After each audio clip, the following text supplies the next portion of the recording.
నమస్తే, welcome to Leo news. Liquor scam అన్నారు, ఏమన్నా తేలిందా? కల్తీ లడ్డు అన్నారు, ఏం తేలింది? కేవలం ఆరోపణలు చేయడమే ఇప్పుడు కూటమి ప్రభుత్వానికి ఉన్నటువంటి పని. దాని ద్వారా ప్రజల దృష్టిని మళ్లించాలని చంద్రబాబు గారు చూస్తున్నారు అని చెప్పి సజ్జల రామకృష్ణారెడ్డి గారు అంటున్నారు. ఆయన మాటలను ఏ విధంగా చూడొచ్చు? అంటే కేసులు తేలలేదని ఆయన ఫీల్ అవుతున్నారా, లేదు అంటే తొందరగా తేల్చండి అని ఫీల్ అవుతున్నారా? అసలు ఆయన ఏం ఫీల్ అవుతూ ఆ వ్యాఖ్యలు చేశారు అన్న విషయాన్ని తెలుసుకుందాం. మనతో పాటు ఉన్నారు సీనియర్ జర్నలిస్ట్ సత్యమూర్తి గారు. నమస్కారం అండి. నమస్కారం అండి. సార్, సజ్జల రామకృష్ణారెడ్డి గారు మీరు కేసులు అంటున్నారు కానీ ఏం తేలుస్తున్నారు అని చెప్పి మాట్లాడుతున్నారు. ఆయన అన్న మాటలను పక్కన పెడితే నిజంగా ప్రజల్లో కూడా ఇదే డౌట్ ఉందండి. ఆ కేసు అంటారు, ఈ కేసు అంటారు, సంవత్సరంన్నర నుంచి ఇదే మాట్లాడుతున్నారు. కానీ ఒక్క కేసులో అన్న జగన్మోహన్ రెడ్డి గారు కానీ ఎవరైనా ఎంక్వైరీకి పిలిచారా, అరెస్టులు చేశారా అని చెప్పి ప్రజల్లో కూడా ఒక నిరుత్సాహం వచ్చేసింది. దానికి తగ్గట్టుగానే ఈరోజు ఆయన మాట్లాడారు. ఎలా చూడొచ్చు అంటారు? అంటే మీకు భారతదేశంలో చట్టం అనేది ఒకటి ఉంది, న్యాయ వ్యవస్థ అనేది ఒకటి ఉంది. ఆ చట్టాన్ని న్యాయ వ్యవస్థ ఇంప్లిమెంట్ చేస్తూ ఉంటుంది. వ్యవస్థల్ని విధ్వంసం చేసిన వాళ్ళకి, వ్యవస్థలని కాళ్ళ కింద వేసి నలిపేసిన వాళ్ళకి వ్యవస్థల విలువ ఏం తెలుస్తుంది? తెలియదు. శాంతి భద్రతలని అమలు చేయాల్సిన పోలీసుల్ని ఒక ప్రైవేటు ఆర్మీ లాగా వాడుకున్న వాళ్ళకి పోలీసు వ్యవస్థ విలువ ఎట తెలుస్తుంది? తెలియదు. మొత్తం అన్ని వ్యవస్థలని మేనేజ్ చేసుకుంటూ మనం ఒక 13 ఏళ్ళు 14 ఏళ్ళగా మనం నేరంలో ఉన్నా కానీ, నేరంలో పార్టిసిపేట్ చేసినా కానీ, బెయిల్ మీద ఉంటున్నాము అంటే మనకి ఈ చట్టం మీద, ఈ న్యాయస్థానాల మీద గౌరవం ఏముంటుంది? మనం ఎట్ట చెప్తే అట నడుస్తుందిలే అన్న ఒక అహంకారం మాత్రమే ఉంటుంది. అటువంటి అహంకారాన్ని నిన్నగాక మొన్న హైదరాబాదు నాంపల్లి సిబిఐ కోర్టు ఎదురుగా ప్రదర్శించిన వ్యక్తి వైఎస్ జగన్మోహన్ రెడ్డి. ప్రత్యేక విమానంలో రావటం, జడ్జికి ముందరే టైం టేబుల్ ఇవ్వటం, ఆ టైం లోపలే నేను ఉంటాను, నువ్వు కేసు తొందరగా తెచ్చుకో అని డైరెక్షన్ ఇచ్చే విధంగా ప్రవర్తించటం, ఇవన్నీ కూడా ఆకువ కిందకే వస్తాయి. మీకు జగన్మోహన్ రెడ్డి ముఖ్యమంత్రిగా ఉన్న కాలంలో చట్టాన్ని పట్టించుకోలేదు, న్యాయ వ్యవస్థని పట్టించుకోలేదు, పోలీసు వ్యవస్థని తొక్కి పెట్టి ఉంచారు. ఇంకా మీకు ఎప్పుడైనా సరే సమాజంలో ఏదైనా అన్యాయం జరిగితే, ఏ వ్యక్తికైనా ఏదైనా అన్యాయం జరిగితే ముందుగా అతను వెళ్ళే ప్రభుత్వ కార్యాలయం ఏంటి అంటే అది పోలీస్ స్టేషన్. అటువంటి పోలీస్ స్టేషన్ని వాళ్ళు కంట్రోల్లో పెట్టుకున్నారు. పోలీస్ స్టేషన్లో ఏ కేసు పెట్టాలి, ఏ కేసు ఎలా పెట్టాలి అన్న విచక్షణాధికారాన్ని స్టేషన్ హౌస్ ఆఫీసర్కి కాకుండా ఒక రాజ్యాంగేతర శక్తి చేతిలో పెట్టారు. అందుకనే వైఎస్ఆర్ కాంగ్రెస్ పార్టీ కార్యకర్తలు అధికార మదంలో తెలుగుదేశం వాళ్ళని ఊచకోత కోసినా సరే తెలుగుదేశం వాళ్ళ మీదే కేసులు పెట్టారు, వాళ్ళ మీద కేసులు పెట్టలేదు. తెలుగుదేశం పార్టీ వాళ్ళ ఇళ్లని తగలబెడితే నష్టపోయిన తెలుగుదేశం పార్టీ కార్యకర్తల మీద కేసులు పెట్టారో తప్ప ఎవడైతే తగలబెట్టాడో వాళ్ళ మీద కేసులు పెట్టలేదు. ఇది ఒక్క తెలుగుదేశం పార్టీతోటి ఆగలేదు. సమాజంలో ఉన్న వల్నరబుల్ సెక్షన్స్ అన్నిటినీ టార్గెట్ చేశారు. మనకి చెప్పుకోవాలంటే కొన్ని వేల ఉదాహరణలు ఉన్నాయి. డాక్టర్ సుధాకర్ దగ్గర నుంచి కొన్ని వేల ఉదాహరణలు ఉన్నాయి. ఒక రైల్వే స్టేషన్లో భర్త పిల్లల ముందర ఒక నిస్సహాయురాలని, ఒక అభాగ్యురాలని రేప్ చేస్తే ఏదో పిల్లలు గంజాయి మత్తులో ఉండి చేశారు అని చెప్పిన ఒక నిస్సహాయ హోంమంత్రిని మనం చూసాం ఆ 5 సంవత్సరాల కాలంలో. ఈ వ్యవస్థలనన్నీ చక్కదిద్దటం అనేది మామూలు విషయం కాదు. అటువంటి బృహత్ కార్యక్రమాన్ని అనుభవజ్ఞుడైన చంద్రబాబు నాయుడు ముఖ్యమంత్రిగా చేస్తూ ఉన్నాడు. కొన్ని రిజల్ట్ వస్తూ ఉన్నాయి, కొన్ని రావటం లేదు. అటువంటి ఒక అధ్వాన్నపు వ్యవస్థ నుంచి ది బెస్ట్ రిజల్ట్స్ తెప్పించటానికి ఆయన శతవిధాల ప్రయత్నం చేస్తూ ఉన్నాడు. ఇది ఏదో చంద్రబాబు నాయుడిని పొగడటానికి చెప్తున్న విషయం కాదు. మీరు చూడండి, ఈ రోజున అంటే కూటమి ప్రభుత్వం అధికారంలోకి వచ్చిన తర్వాత ఎవడి ఇంట్లో వాడున్నాడు, ఎవడి పొలాన్ని వాడు సాగు చేసుకుంటున్నాడు. ఈ పొలానికి సంబంధించిన డిస్ప్యూట్స్ కొన్ని ఉన్నాయి. వైఎస్ఆర్ కాంగ్రెస్ పార్టీ వాళ్ళు కొన్ని ఫ్రీ హోల్డ్లోకి పెట్టించేశారు వాళ్ళకి దక్కని భూముల్ని. కొంత చిన్న పేద రైతులకు కూడా సమస్యలు సృష్టించారు. ఆ చిక్కుముడులని కూటమి ప్రభుత్వం ఇంకా విడదీయలేకపోతున్నది. దాని మీద కూడా ప్రజల్లో ఒక రకమైన ఇదేంటి, ఇంకా 1.5 year అయింది, మా భూములన్నీ వైఎస్ఆర్ కాంగ్రెస్ పార్టీ నాయకులు విచ్చలవిడిగా నా భూమి మీద నాకు హక్కు లేకుండా చేస్తే ఈ ప్రభుత్వం ఎందుకు సరిదిద్దటం లేదు అని ఇంకా అడుగుతూనే ఉన్నారు ప్రజలు. అందులో ఎటువంటి సందేహం లేదు. మీకు నిరంకుశంగా చెయ్యటం వేరు, డెమోక్రటిక్గా చేయటం వేరు. ఇప్పుడు జరుగుతున్న ప్రాసెస్ అంతా కూడా డెమోక్రటిక్గా జరుగుతున్నది. ప్రజాస్వామ్య వ్యవస్థలో ఏ విధంగా జరగాలో ఆ విధంగా జరుగుతున్నది.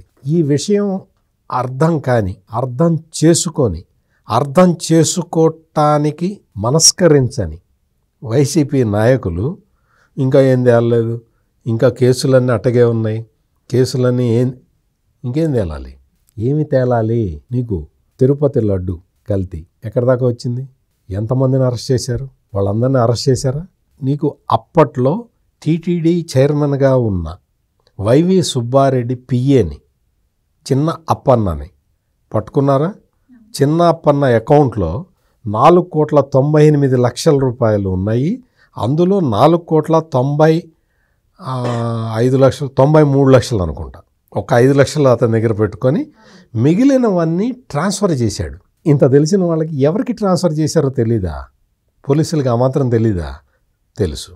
అంటే ఎవరికి ఆ 4,95,00,000 ఎవరికి ట్రాన్స్ఫర్ అయినాయో పోలీసుల దగ్గర ఉన్నది. తిరుపతి లడ్డు కల్తీ అయింది అనే విషయానికి ఇప్పటికే చాలా స్పష్టమైన నివేదికలు ఉన్నాయి. వర్క్ జరుగుతూనే ఉంది. సుప్రీంకోర్టు ఆధీనంలో జరుగుతూ ఉన్నది. పరకామణి కేసు, దాన్ని రాష్ట్ర హైకోర్టు చెప్పింది. పరకామణిలో చోరీ జరిగితే మీరు దాన్ని రాజీ ఎట్లా చేస్తారు? మీరు దాన్ని లోక్ అదాలత్లో రాజీ ఎట్లా చేస్తారు? మీరు మళ్ళీ ఎంక్వైరీ చేయండి అంటే మళ్ళీ ఎంక్వైరీ మొదలుపెట్టారు.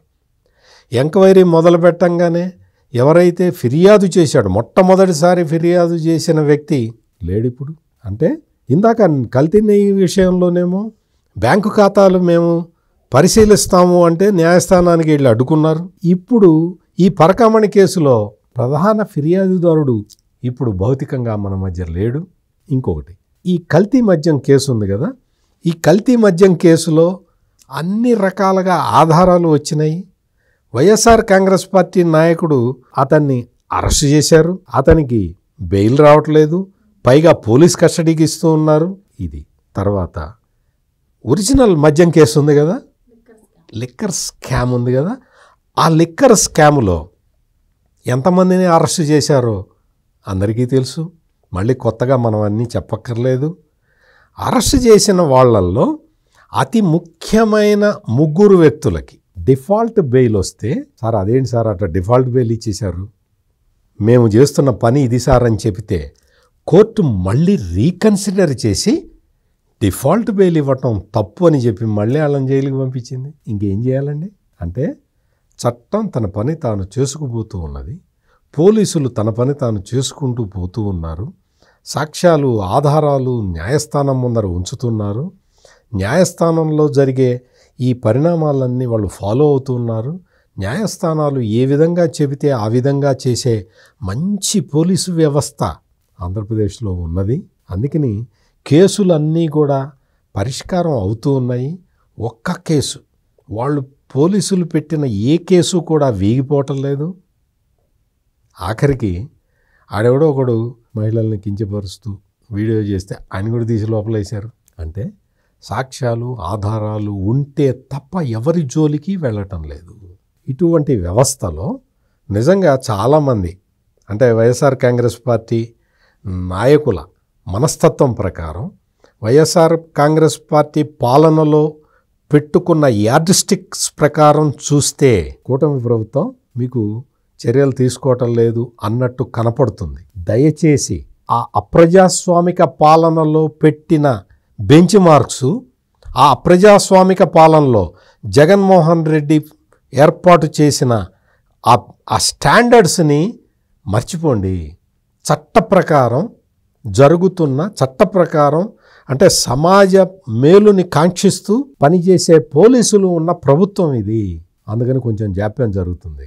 ఆ బెంచ్ మార్క్ తోటి చూడొద్దు, జగన్మోహన్ రెడ్డి పెట్టిన బెంచ్ మార్క్ తోటి చూడొద్దు. కానీ ప్రతిపక్షాలకి ఛాన్స్ దొరుకుతుంది కదా సార్, ఇవి తప్పుడు కేసులు, లేదు అంటేనేమో నిజమైతే నిరూపించండి మాట్లాడడానికి ఒక ఛాన్స్ వస్తుంది. లేదు ఛాన్స్ ఉంటుంది, కానీ ఏంటి అంటే మనం జగన్మోహన్ రెడ్డి పెట్టిన బెంచ్ మార్కుని ఫాలో కాకూడదు. అది అప్రజాస్వామిక విధానము, వ్యవస్థల్ని ధ్వంసం చేసిన నియంతృత్వ పరిపాలన, ఒక ఆటోక్రాటిక్ రూల్ అది. అటువంటి ఆటోక్రాటిక్ రూల్ని మీరు ఫాలో కావటం లేదు అనటం తప్పు. చంద్రబాబు నాయుడు అట్లా నియంతలాగా పరిపాలించడు. అందుకని చట్టం తన పని తాను చేసుకుపోవటానికి అవకాశం కల్పించండి. ప్రజలు కూడా అర్థం చేసుకోండి. సజ్జల రామకృష్ణారెడ్డి లేకపోతే ఈ వైసీపీకి సంబంధించిన నాయకులు వీళ్ళందరూ వచ్చి ఈ కేసులో ఏం లేదు, ఈ కేసులో ఏం లేదు, ఈ కేసులో ఏం లేదు అని చెబుతూనే ఉన్నారు. పోలీసులు అరెస్ట్ చేస్తూనే ఉన్నారు.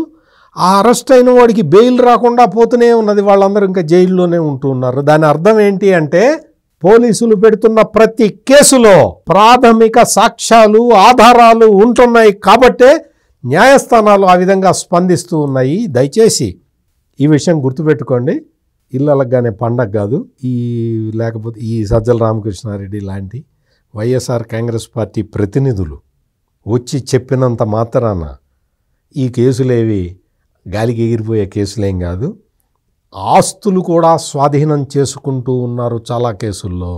ఇంకా వేగంగా స్పందించాలి పోలీసు వ్యవస్థ కానీ రాష్ట్ర ప్రభుత్వం తరఫున కానీ అనటంతో నేను ఏకీభవిస్తాను. కానీ వీళ్ళెవరూ పనిచేయటం లేదు, కేసులు ఏవి తేలట్లేదు అంటే మాత్రం నేను ఒప్పుకోను. ప్రభుత్వం ఇంకా వేగంగా స్పందించాలి. ఎస్, ఆ మాటతోటి ఏకీభవిస్తాను తప్ప వ్యవస్థల్ని మ్యానిపులేట్ చేసి, వ్యవస్థల్ని మేనేజ్ చేసి మనకి రాజకీయంగా గిట్టని వాళ్ళని తొక్కి పడేయండి అంటే మాత్రం నేను as a journalist I don't accept it. అందుకని వీళ్ళందరూ మనసులో భయాన్ని పెట్టుకొని పైకి మేకపోతు గాంభీర్యాన్ని ప్రదర్శించే ఈ వైఎస్ఆర్ కాంగ్రెస్ పార్టీ నాయకుల మాయ మాటల్లో పడి మీరు కూడా ప్రభుత్వం అన్డెమోక్రటిక్గా వ్యవహరించాలి అని కోరుకోమాకండి అనేది మాత్రమే నా request. Thank you so much. నమస్కారం అండి. Please subscribe to Leo news for more videos.